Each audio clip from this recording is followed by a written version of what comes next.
What's happening, YouTube? Links Forte bring you the Week 12 team building video for the Pixel Dream League, going up against Samuel and the real Houndooms. I'm talking too fast. I need to slow down and get my thought process together so I can do everything right. Yeah, as you can see Samuel's. I may refer to him as Mr. Y because that's the way I know him. But as you can see his team at the bottom of the screen. Two fire megas, Mega Charizard Y, the wall breaking monster that it is. And Mega Camera, not too big of a threat unless it's in the right situation, and then it becomes a huge problem. You have Jirachi over there, can run many different sets. I'm really worried about that thing. Same with Tornadus. You could either run it Assault Vested, Life Orb, different sets like that. Celebi, the defensive monster that it normally is. Snorlax, hard hitting offensive Pokemon or really bulky defensive Pokemon. Who was it? I think it was Joey that ran a Choice Bandit in the UCL, and oh my gosh, I'm terrified of this thing right now because of that.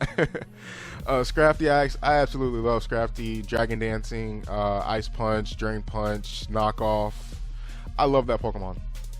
Garbodor or Garbodor, however you want to pronounce it, usually just sets up like spikes or toxic spikes. I think he gets toxic spikes, and then it's just like dies after a while, or hurts your feelings with aftermath. It's not something I'm too worried about, but I do have to be careful. Without having a way to remove hazards, I have to be careful about hazards being set up against me. Starmie, very offensive Pokemon, very fast, can remove hazards that I may decide to put up on his side of the field, can hit me hard, and then it just eats up any status moves because of the natural cure ability. Cobalion can be special, can be physical, mostly physical, but it's a really good pivot Pokemon as well. Can be a lead Stealth Rocker, Volt switch out of there. He can partner up with Flygon and U-turn Flygon, Choice Scarf, Choice Band. It's scary because I don't want to face that thing. Like, I'm really worried about Flygon. And then Dugtrio, it's very weak, but it does its job pretty well. Like, it traps the Pokemon, sets up rocks, and then dies. It does the job that it's supposed to do.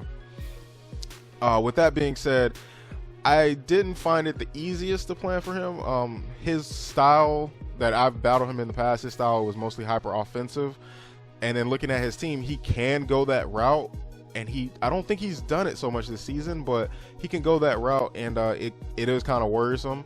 I don't really want to get into a hyper offensive battle, but it's something I may have to look into doing, just because I don't want to sit and play around the entire battle.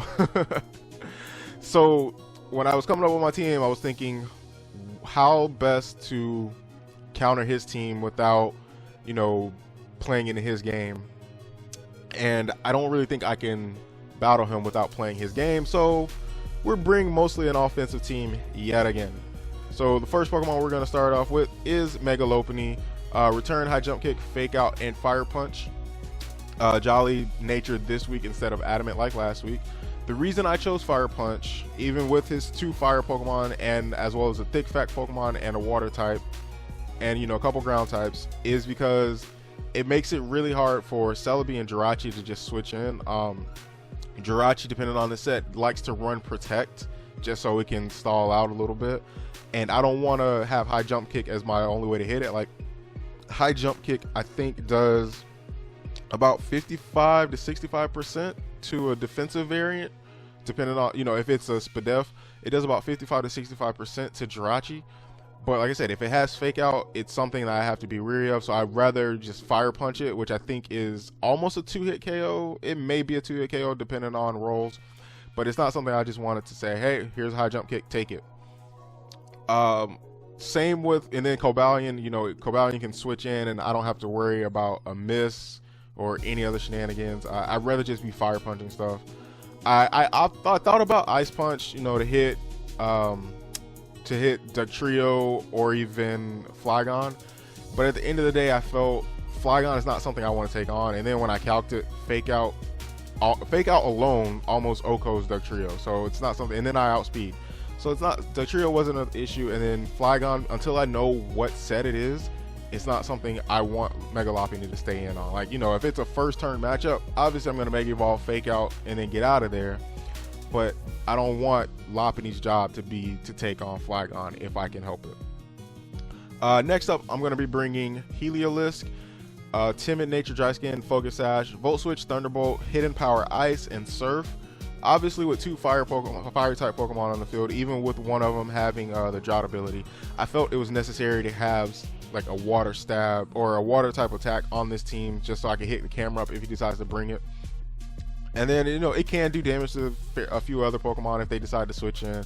So I felt that that was necessary. HP Ice, I can, obviously with the Focus Sash, that's my first plan, is to hit this thing with the HP, to hit Flygon with the HP Ice. That's my first plan, and then Volt Switch or Thunderbolt, everything else basically. Heliolisk is there to do damage and get out, basically. I don't want Heliolisk to have too much of a job to do. Next up is going to be Sableye. If I can click the thing on the layout. Impish Nature, Toxic, Knockoff, Will-O-Wisp, and Recover. The reason why I'm running double status, because normally I would just run Will-O-Wisp. The reason why I'm running double status is because of the two fire types.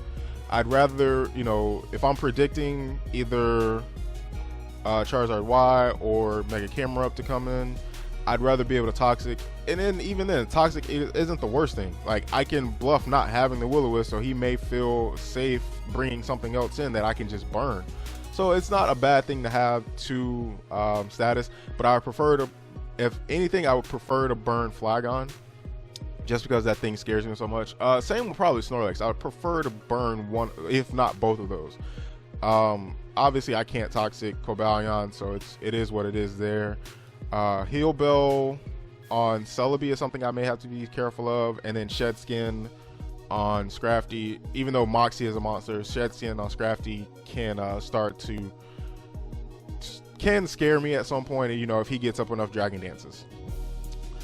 Next up is going to be Nidoking, running Earth Power, Ice Beam, Thunderbolt, Sludge Wave. I think this is the same set I ran last week. Ice Beam, obviously, for Flygon, Dugtrio if necessary.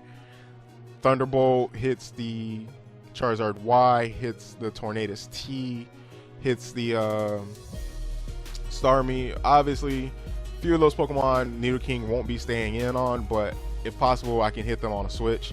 So it's one of those, like, I have to play around with what it is, you know, that's going to happen. Next up, I'm going to be bringing in Dragonite, Extreme Speed, Superpower, Earthquake, Outrage with the Choice Band. Choice Band was needed for Snorlax. I didn't see a better way to hit Snorlax as hard as possible other than Choice Band Superpower. I don't think it's an OHKO, like I'll have to double check on the calc with that, but I just remember, you know, thinking, okay, he likes to run Explosion, or is it Self-Destruct? I think it's Self-Destruct. Yeah, he likes to run Self-Destruct on Snorlax.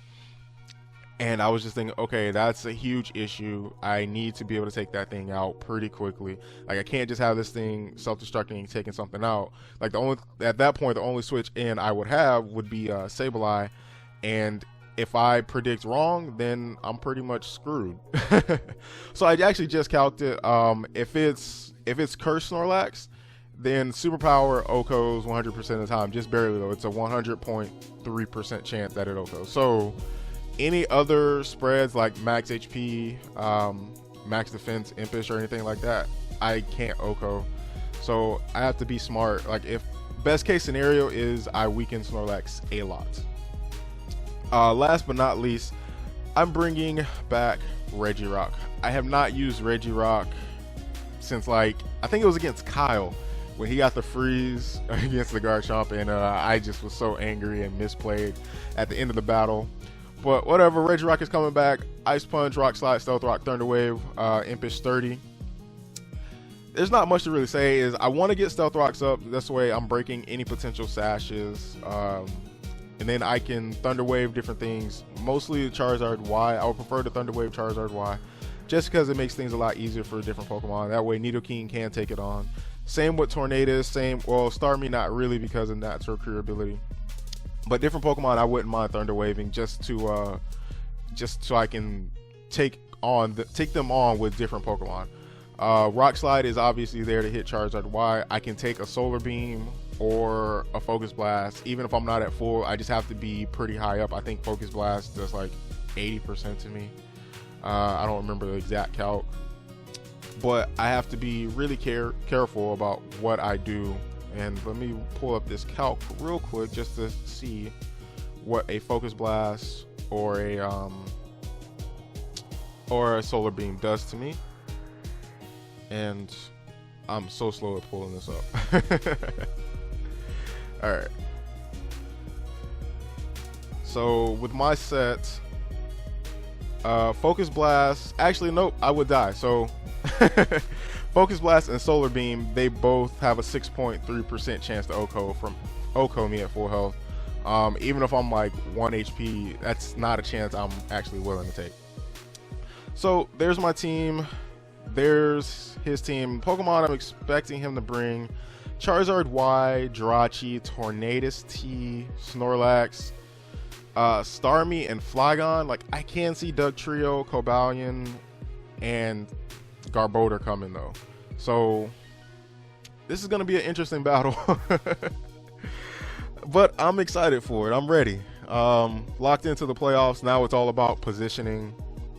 I don't want to lose too many more battles. We got a good win streak going on. Anyway, this is Link's Forte. See you at the battle. Peace.